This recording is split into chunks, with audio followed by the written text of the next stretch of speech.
राधे राधे दोस्तों। आज हम आपको सुनाएंगे एक माँ की ममता की बहुत ही अच्छी कहानी। अगर आप हमारे चैनल पर नए हैं तो प्लीज़ हमारे चैनल को लाइक करें, सब्सक्राइब करें और शेयर करें।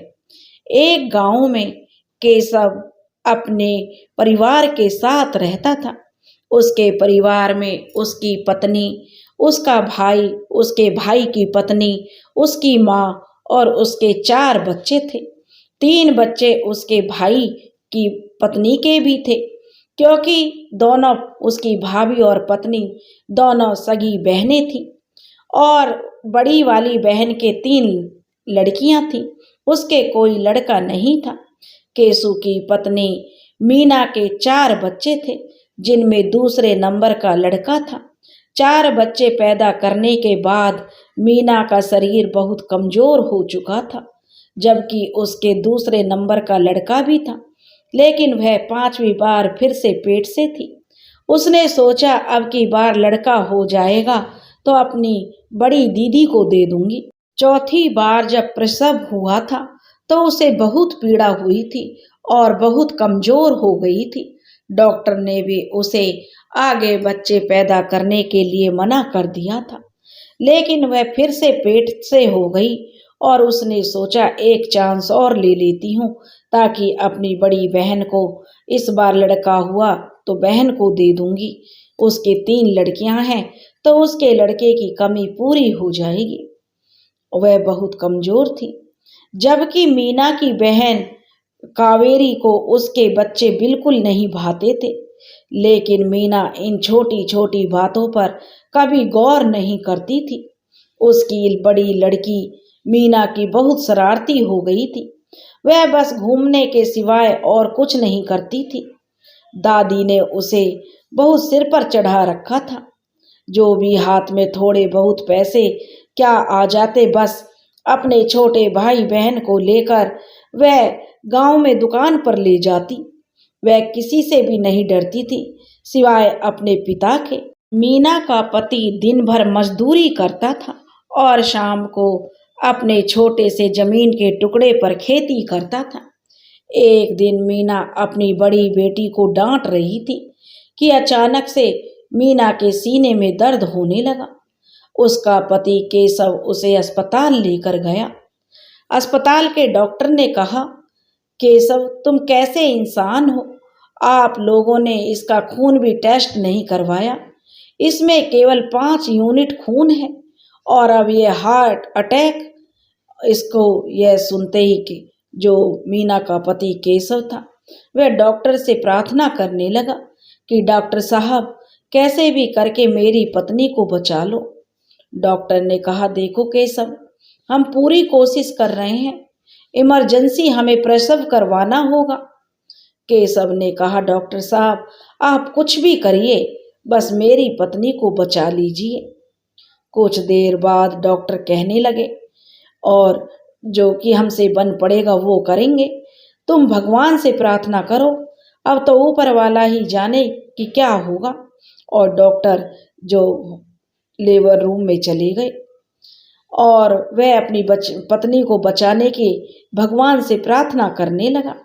डॉक्टर भी उसकी पत्नी को बचाने की बहुत कोशिश कर रहे थे, लेकिन वो मीना को बचा नहीं पाए। बस वह उसकी जो लड़की हुई थी उसको लेकर अपनी गोद में वो केशव की तरफ आए और बोले, केशव हम आपकी पत्नी को बचाने की हमने बहुत कोशिश की, लेकिन हम बचा नहीं पाए। बस आपकी पत्नी की ये आखिरी निशानी आपकी बेटी। इतना कहकर डॉक्टर ने उसकी बेटी को, केशव को थमा दिया। केशव एकदम से चुप हो गया। उसे कुछ समझ नहीं आ रहा था कि वो क्या करे और इस बच्ची का क्या होगा। मीना की मौत की खबर सुनते ही मानो घर में कोहराम मच गया। सबको बहुत शौक लगा कि मीना यूं अचानक कैसे हमें छोड़कर चली गई, ऐसा कैसे हो सकता है। और वो एक दिन की बच्ची बेचारी, अब उसका क्या होगा। सब लोग मीना के गांव में डूबे हुए थे और बच्ची को एक अलग खटिया पर पटक रखा था। मीना की बहन कावेरी कहने लगी, यह बच्ची पैदा होते ही कल मुही मेरी बहन को खा गई। वह उस बच्ची को तरह तरह से जो गालियां देने लगी। सब औरतें भी गांव की उसकी हाँ में हाँ मिलाने लगी। कहने लगी, कैसी मनहूस बेटी हुई है जो होते ही अपनी माँ को खा गई। और वह बेचारी एक दिन की बच्ची भूख के मारे गला फाड़ कर रो रही थी। केशव भी अपनी पत्नी के शोक में इस तरह डूबा हुआ था कि उसे किसी का भी ख्याल नहीं था। वह नवजात बच्ची रोते बिलखते कभी सो जाती तो कभी रोने लगती। उधर ममता के अंतिम संस्कार की तैयारियां हो रही थी। बच्ची पर किसी का ध्यान नहीं था। तभी उसके पास केशव के तीसरे नंबर की पुत्री जो प्रीता थी वह बैठ गई और उसके हाथ को पकड़ने लगी। वह उसको धीरे धीरे चुप करा रही थी, लेकिन वह दुधमुही बच्ची बिलखे जा रही थी। 13 दिन बाद कावेरी अलग होकर बैठ गई, क्योंकि वह केशव के बच्चों और केशव की जिम्मेदारी नहीं उठाना चाहती थी, क्योंकि वह पहले से ही केशव के बच्चों से खुश नहीं रहती थी। वो तो मीना घर का सारा काम संभालती थी और अपनी बहन कावेरी पर ज्यादा ध्यान नहीं देती थी। वह तो कावेरी के बच्चों को भी अपने बच्चों की तरह मानती थी, लेकिन कावेरी ने कभी भी अपने बहन के बच्चों को अपना बच्चा नहीं माना। अब 3 बच्चे कावेरी के और 5 बच्चे केशु और मीना के, 8 बच्चे हो गए थे, जिनके चक्कर में कावेरी को पूरा काम करना पड़ता था। काम बहुत बढ़ गया था बच्चों की देखभाल का, इसलिए वह इस जिम्मेदारी को नहीं निभाना चाहती थी और अलग होकर बैठ गई। केशव की माँ जो बहुत बूढ़ी थी और अब उसे तो अपने बच्चों के पालने की जिम्मेदारी संभालनी थी, क्योंकि उन बच्चों का और था ही कौन। केशव बेचारा सुबह मजदूरी के लिए चला जाता, उसकी बूढ़ी माँ उन बच्चों को पालने लगी, लेकिन उसकी अवस्था ऐसी नहीं थी कि वह बच्चों की जिम्मेदारी उठाती। उसके सर पर तो जो बहुत बोझ था कि वो कैसे इन बच्चों को पालेगी, लेकिन उसने हिम्मत नहीं हारी। जो भी बूढ़ी माँ से बनता वह उन बच्चों को करने लगी, लेकिन वो नवजात बच्ची कभी कभी धूप में पड़ी रहती तो पता नहीं कौन उसे छांव में सुला देता। अब उस छोटी बच्ची ने रोना बिल्कुल कम कर दिया था। कभी कभी छोटी बच्ची बिस्तर गीला कर देती तो पता ही नहीं चलता बूढ़ी माँ को कि उसे सूखे में किसने सुला दिया। और बूढ़ी माँ बड़ी अचंभित रहती, कई बार सोचती कि केशु की बड़ी बेटी यह सब करती होगी, क्योंकि उसे उस पर दया आ जाती थी, या बच्चे उठाकर कर देते होंगे। बूढ़ी थी वो बेचारी, जैसे तैसे काम में लगी रहती, लेकिन यह कोई और नहीं कर रहा था। यह मीना की आत्मा थी, जो उसकी बड़ी लड़की को छोड़कर उसके चारों बच्चों को देखती थी। बच्चे केशव से आकर कहते थे, पापा आप क्यों रोते हो? जब केशव अपनी पत्नी को याद करके रोने लगता, अपने बच्चों को देखता कि बिना माँ के उनके बच्चे कैसे हो गए हैं, तो बच्चे कहते, पापा देखो हम बिल्कुल ठीक हैं। केशव तो यही सोचता कि उसकी माई उनकी देखभाल करती है, इसलिए उसका घर संभला हुआ है और बच्चे सही से हैं। लेकिन उसे अपनी पत्नी मीना की बहुत याद आती और वह आंसू बहाता। बच्चे कहते, पापा आप रो मत, मम्मी तो यहीं है हमारे पास, कहीं नहीं गई, वो देखिए ना मुन्नी के पास बैठी है। जब वो छोटी बच्ची मुन्नी पॉटी कर देती तो कभी कभी दादी किसी काम में व्यस्त होती तो उसको भी मीना की आत्मा साफ कर देती और दादी को वह साफ मिलती। दादी बच्चों से पूछती कि उसे बहुत अचंभा होता था कि बार बार ऐसा कैसे हो जाता है। दादी बच्चों से पूछती कि बच्चों ये सब किसने किया है? तो बच्चे कहते, मम्मी ने की है। रात को जब दादी थक हार कर सो जाती तो मीना की आत्मा उसके पैर दबाने लग जाती। उसकी सास को भी अब महसूस होने लगा था कि मीना की आत्मा ही है जो मेरी इतनी बड़ी मदद कर रही है। एक दिन उसकी बड़ी लड़की दादी के पल्लू से रुपए चुराने लगी, क्योंकि वह तो अपनी माँ के आगे से ही बिगड़ चुकी थी। दादी के पल्लू में रुपयों की गांठ लगी हुई थी और उसने धीरे से वे रुपए चुराने की कोशिश की कि गांठ खोल के दुकान पर जाना था और बच्चों को साथ ले जाती थी और कुछ ना कुछ खरीद के उन्हें खिलाती थी और खुद भी खाती थी, क्योंकि अब ममता के जाने के बाद उसकी यह हसरत पूरी नहीं हो रही थी। इसलिए उसने अब दादी के पैसे चुराने की योजना बनाई। जैसे ही उसने दादी का पल्लू खोलने की कोशिश की, तुरंत एक थप्पड़ मोना के मुंह पर पड़ा, जो केशव और मीना की बड़ी बेटी थी। मोना के थप्पड़ पड़ते ही उसकी दादी की नज़र मोना पर पड़ी कि मोना तो गिरी थी, तो वह उसे डांटते हुए बोली। उसकी दादी, क्यों छोरी, पैसे चोरी कर रही थी मेरे? इतने में ही तीनों बच्चे बोले, तभी तो मम्मी ने थप्पड़ मारा है दादी इसको, देखो मम्मी यहाँ है। अब बुढ़िया सासू माँ चारों तरफ देखने लगी, लेकिन उसे कहीं भी कोई नहीं दिखाई दे रहा था।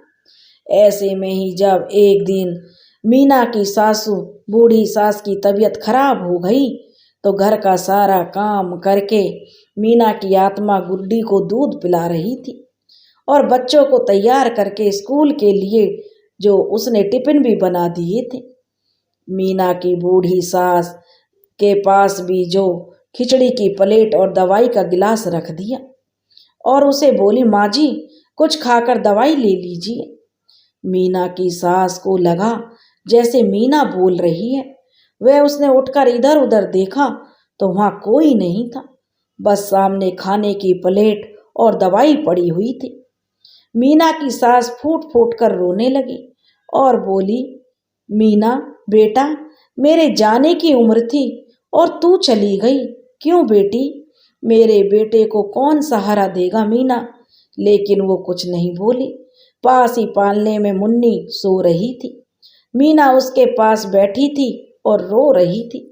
ऐसे ही जब मीना की सासू माँ खेतों में चली जाती तो मीना बच्चों के लिए खाना बनाकर उन्हें खिला देती, उन्हें कभी भूखा नहीं रहने देती थी। जब मीना की सास खेत से वापस आती तो बच्चे पहले ही बोल देते, दादी मम्मी ने खाना बना दिया था। लेकिन केशव की हालत खराब थी, वह दिन प्रतिदिन बस उसको नुकसान हो रहा था। लेकिन मीना को किसी से इतना मोह नहीं था। मीना केवल अपने बच्चों से प्रेम करती थी। बच्चे बड़े होने लगे तो मीना धीरे धीरे उन्हें कम दिखाई देने लगी।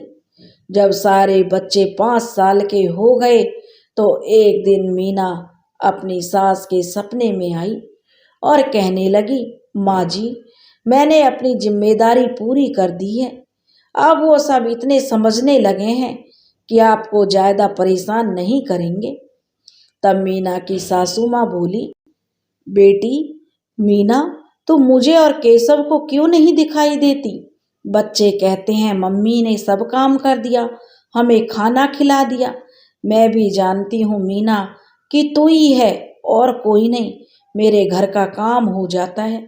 मेरे छोटे छोटे पोते पोती भूखे नहीं रहते, समय पर स्कूल जाते हैं और छोटी मुन्नी वह भी शांत रहती है। बेटी मुझे मत तड़पा, मैं तेरे लिए बहुत तड़प रही हूँ। एक बार हमारे सामने आ जा, मेरा केशव तेरे बिना अधूरा है। तब मीना की आत्मा बोली, माँ जी जब मेरी मुन्नी खाट पर पड़ी रो रही थी, बिलख रही थी भूख प्यास से, तो मैं उसे देखकर तड़प उठी। मेरी आत्मा बहुत तड़पी, मेरी बच्ची कैसे रो रही थी और मेरी आत्मा बच्चों के आसपास ही भटकने लगी। तब भगवान ने मुझसे कहा था, जब तक तुम्हारे बच्चे थोड़े समझदार हों तब तक तुम उनके पास रह सकती हो, लेकिन तुम केवल अनसमझ बच्चों को ही दिखाई देगी। तुम्हारी बड़ी बेटी जो 10 साल की है तुम्हें नहीं देख सकेगी और अब माँ जी सारे बच्चे समझदार हो गए हैं, तो मेरा भी जाने का समय आ गया है। इतना कहकर मीना की आत्मा चली गई और उसकी बूढ़ी सास की आंखें खुली तो अपनी बहू को याद करके वह बहुत रोने लगी और मीना की आत्मा ने अपने बच्चों का जो उन्हें माँ की जरूरत थी उस फर्ज को निभाया, अपने बच्चों का लालन पालन किया। अब वो इस लायक हो गए कि भूख लगे तो खाना मांग सकते हैं, अपनी छोटी मोटी ज़रूरतें पूरी कर सकते हैं, लेकर खाना पानी पीना। और मीना को भी एक निश्चित समय मिला था, उसे पूरा करके मीना भी जो विलीन हो गई। दोस्तों, एक माँ की ममता जीते जी अपने बच्चों के लिए तो तड़पती ही है, लेकिन मरने के बाद भी वह अपने बच्चों से मोह नहीं छोड़ती। अपने बच्चों से एक माँ ही इतना प्यार करती है कि वह जीते जी उन्हें सीने से लगा कर रखती है। मरने के बाद भी उसकी आत्मा इतनी तड़पी कि वह अपने बच्चों के पास आ गई। भगवान को उसकी ममता की तड़प देखकर उसे भेजना पड़ा। दोस्तों, अगर आपको हमारी कहानी पसंद आई हो तो प्लीज़ इसे लाइक करें, सब्सक्राइब करें और शेयर करें। राधे राधे।